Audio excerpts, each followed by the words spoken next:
2001 সালের নির্বাচনের ঠিক আগে আগে একটা বড় ইস্যু টেবিলের ওপর চলে আসে, আর তা ছিল বাংলাদেশের প্রাকৃতিক গ্যাস মার্কিন কোম্পানির কাছে বিক্রি ও ভারতে রপ্তানি করতে হবে।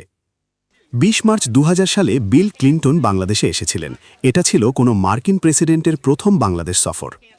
সফরের সময় ক্লিন্টন ও শেখ হাসিনা সরাসরি জ্বালানি, বিশেষ করে বাংলাদেশের বিশাল প্রাকৃতিক গ্যাস সম্পদ নিয়ে আলোচনা করেন।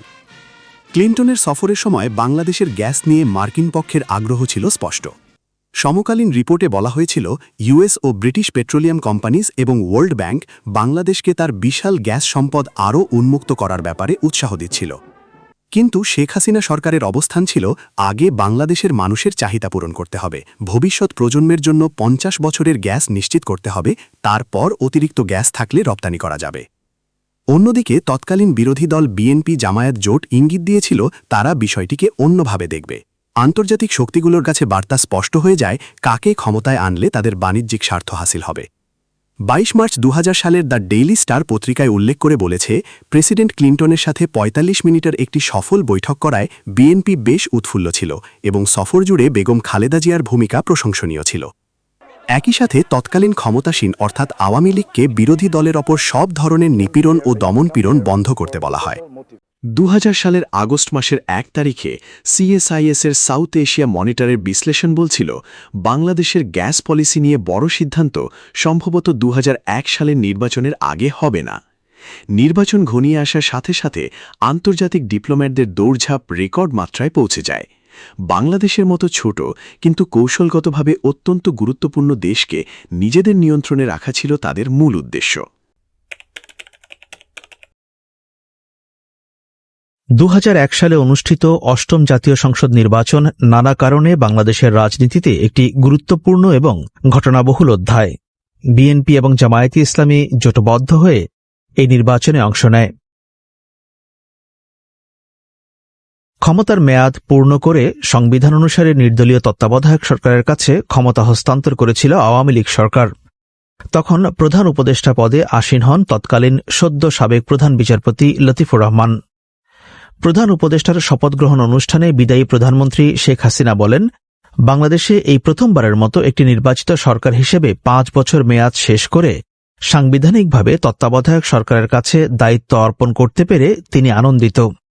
প্রধান উপদেষ্টা হিসাবে শপথগ্রহণের কয়েক ঘণ্টার মধ্যেই প্রশাসনে বড় ধরনের রদবদল করেন লতিফুর রহমান। প্রধান উপদেষ্টার আদেশে প্রধানমন্ত্রীর কার্যালয়ের মুখ্য সচিব সহ 13 জন সচিবকে একসাথে সরিয়ে দেওয়া হয়। এ নিয়ে ব্যাপক আলোচনা তৈরি হয় সে সময়। বিষয়টি বিএনপি ইতিবাচকভাবে দেখলেও আওয়ামী লীগ বিষয়টিকে ভালোভাবে নেয়নি। বিএনপির তরফ থেকে দাবি তোলা হয় যাতে নির্বাচনের আগে দেশে অবৈধ অস্ত্র উদ্ধার এবং সন্ত্রাসীদের গ্রেফতার করা হয়। সাংবাদিকদের সাথে এক মতবিনিময় অনুষ্ঠানে খালেদা জিয়া বলেন তাদের দল 2/3 আসনে জয়ী হবেন, আর সেটি না হলেও নিরঙ্কুশ সংখ্যাগরিষ্ঠতা নিশ্চিত। এক পর্যায়ে তত্ত্বাবধায়ক সরকার পুলিশের মাধ্যমে বিশেষ অভিযান শুরু করে। সারা দেশকে 68টি সেক্টরে ভাগ করে এই অভিযান শুরু করা হয়েছিল। নির্বাচনের প্রচার চালানোর সময় শেখ হাসিনা তত্ত্বাবধায়ক সরকারের নিরপেক্ষতা নিয়ে প্রশ্ন তোলেন। তিনি অভিযোগ করেন, বিএনপি যা বলে তত্ত্বাবধায়ক সরকার তাই করে। 2001 সালের 1 অক্টোবর জাতীয় সংসদ নির্বাচন অনুষ্ঠিত হয়। ভোট দেবার সময় শেখ হাসিনা এবং খালেদা জিয়া দুজনেই আশা করেন তাদের দল নির্বাচনে জয়লাভ করবে। ভোট দেবার সময় শেখ হাসিনা বলেন তাদের দল 200 আসন পাবার আশা নিয়ে কাজ করেছে, তবে 180 থেকে 190টি আসন তারা পাবেন বলে আশা করেছিলেন। অন্যদিকে খালেদা জিয়া বলেন কারচুপি না হলে বিএনপি নেতৃত্বে 4 দল 2/3 আসনে বিজয়ী হবে। শেষ পর্যন্ত সেটাই হয়েছিল। নির্বাচনের ফলাফল প্রত্যাখ্যান করে শেখ হাসিনা এক সংবাদ সম্মেলনে তখন বলেছিলেন, স্থূল কারচুপি করে জনগণের ভোটের অধিকার কেড়ে নেওয়া হয়েছে।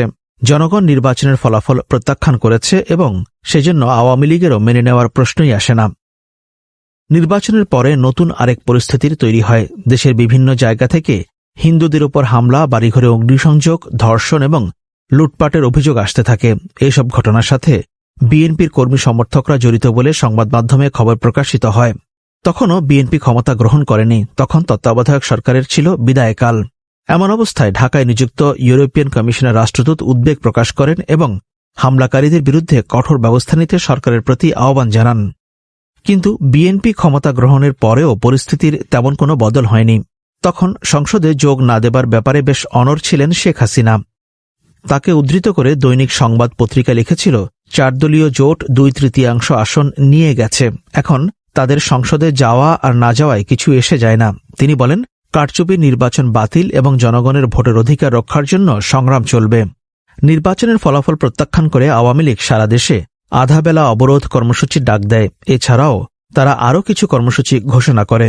লতিফুর রহমান যখন প্রধান উপদেষ্টা হিসেবে দায়িত্ব ছেড়ে যাচ্ছিলেন, তখন আওয়ামী লীগ তার সমালোচনায় মুখর ছিল। এমন অবস্থায় লতিফুর রহমান জাতির উদ্দেশ্যে তার বিদায়ী ভাষণে দাবি করেন, দায়িত্ব পালনকালে তার সরকার কারো পক্ষে বা বিপক্ষে কোনো কাজ করেনি। আওয়ামী লীগ সংসদ সদস্যরা শপথ গ্রহণ করলেও সাথে সাথে সংসদে যোগ দেবার বিষয়ে কোনো সিদ্ধান্ত নেয়নি। শেখ হাসিনা অভিযোগ করেন, ক্ষমতাসীন দলের তার ভাষায় সন্ত্রাসীরা সারা দেশে আওয়ামী লীগ নেতাকর্মী ও সংখ্যালঘুদের হত্যা করছে। অত্যাচার, নির্যাতন, বাড়িঘর লুটপাটের অভিযোগও তোলেন তিনি। নানা রাজনৈতিক বাদানুবাদের পর একসময় আওয়ামী লীগ সংসদে যোগ দেবার সিদ্ধান্ত নেয়।